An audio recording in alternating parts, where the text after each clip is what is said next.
சென்னை மாநகராட்சி தூய்மை பணியாளர்களுக்கு 3 வேளையும் இலவச உணவு வழங்கும் திட்டம் சென்னை கலைவாணர் அரங்கத்தில் தொடங்கி வைத்தார் முதலமைச்சர்.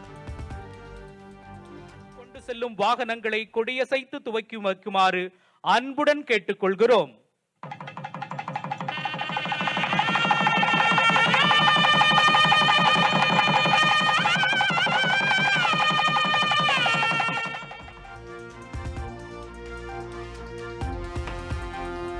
தூய்மை பணியாளர்களுக்கு உணவு வழங்கும் திட்டம் டிசம்பர் 6ஆம் தேதி முதல் அனைத்து நகர பகுதிகளுக்கும் விரிவாக்கம் செய்யப்படும். முதலமைச்சர் மு.க. ஸ்டாலின் அறிவிப்பு.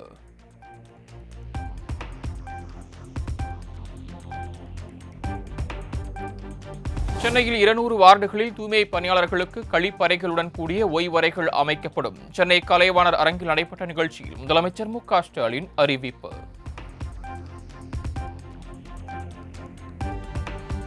தூய்மை பணியாளர்கள் வாழ்க்கை தரம் சுயமரியாதை உயர வேண்டும்.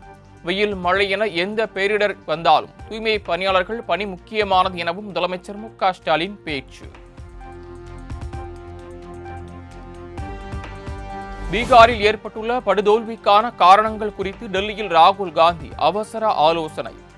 அகில இந்திய காங்கிரஸ் கட்சி தலைவர் மல்லிகார்ஜுன கார்கே இல்லத்தில் விவாதம்.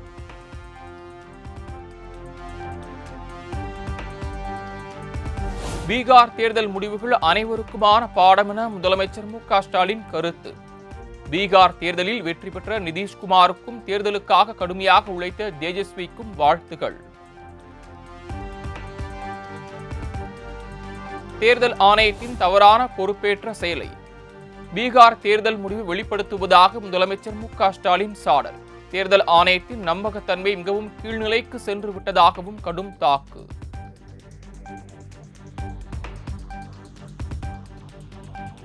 நான்கு ஆண்டுகளாக வெளிநாட்டு சுற்றுலா உள்ளூரில் முதலீட்டாளர்கள் மாநாடுகள் என ஷோ காட்டியதால் தமிழ்நாட்டிற்கு என்ன பயன்?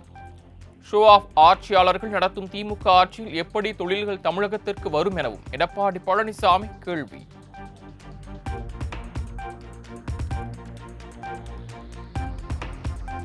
அதிமுக ஆட்சி காலத்தில் தமிழகத்தில் 11 மருத்துவக் கல்லூரிகள் கட்டியதில் எடப்பாடி பழனிசாமி முறைகேடு செய்ததாக புகார். மத்திய அரசின் நிதி பங்கீடு உள்ளதால் சிபிஐ விசாரணைக்கு உத்தரவிட வேண்டும் என சென்னை உயர்நீதிமன்றத்தில் வழக்கு.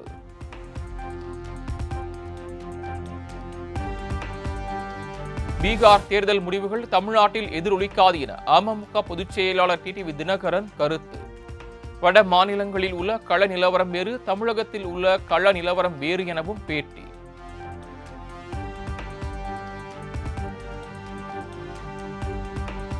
இரண்டாயிரத்தி 26 தேர்தலில் திமுக தாவேகா இடையேதான் போட்டி என மீண்டும் உறுதியாக கூறினார் அமமுக பொதுச் செயலாளர் டிடிவி தினகரன். தாவேகாவுடன் கூட்டணி பேச்சுவார்த்தை நடத்தவில்லை எனவும் திட்டவட்டம்.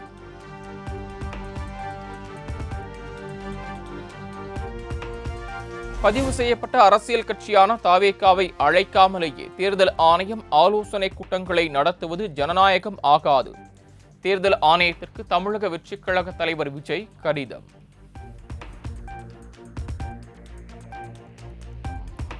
தேர்தலில் போட்டியிட்டு அங்கீகாரம் பெறும் கட்சிகளைத்தான் தேர்தல் ஆணையம் அனைத்து கட்சி கூட்டத்திற்கு அழைக்கும். தாவேகாவை தேர்தல் ஆணையம் அனைத்து கட்சி கூட்டத்திற்கு அழைக்க வேண்டும் என்ற விஜயின் கடிதத்திற்கு நயினார் நாகேந்திரன் பதில். தமிழகம் தலை நிமிர தமிழனின் பயணம் என்ற பெயரில் சுற்றுப்பயணம் மேற்கொண்டுள்ள பாஜக மாநில தலைவர் நயினார் நாகேந்திரனின் நெல்லை சுற்றுப்பயணம் ஒத்திவைக்கப்படுவதாக அறிவிப்பு. வரும் 17ஆம் தேதி நெல்லையில் கனமழை எச்சரிக்கை விடுக்கப்பட்டுள்ளதால் பயணம் ஒத்திவைப்பு. பாமக சின்னம் தொடர்பாக வழக்கறிஞர் அணியுடன் ராமதாஸ் தைலாபுரத்தில் அவசர ஆலோசனை. கட்சி அங்கீகாரம் தொடர்பாக உச்சநீதிமன்றத்தை நாடுவது குறித்தும் ஆலோசித்து வருவதாக தகவல்.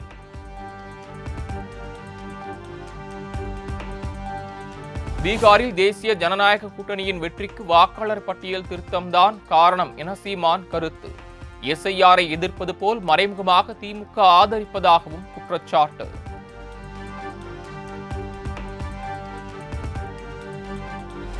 65,000 பேர் விண்ணப்பித்துள்ள நிலையில் தகுதியான மகளிருக்கு விரைவில் உரிமை தொகை வழங்கப்படும். விருதுநகரில் அமைச்சர் KKSS ராமச்சந்திரன் உறுதி.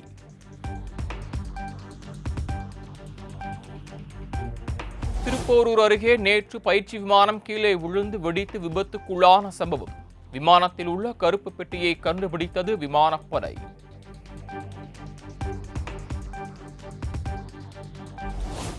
சென்னையில் ஆபரண தங்கம் விலை சவரனுக்கு 1520 குறைவு. 1 கிராம் 11,550 ரூபாய்க்கும், ஒரு சவரன் 92,400 ரூபாய்க்கும் விற்பனை.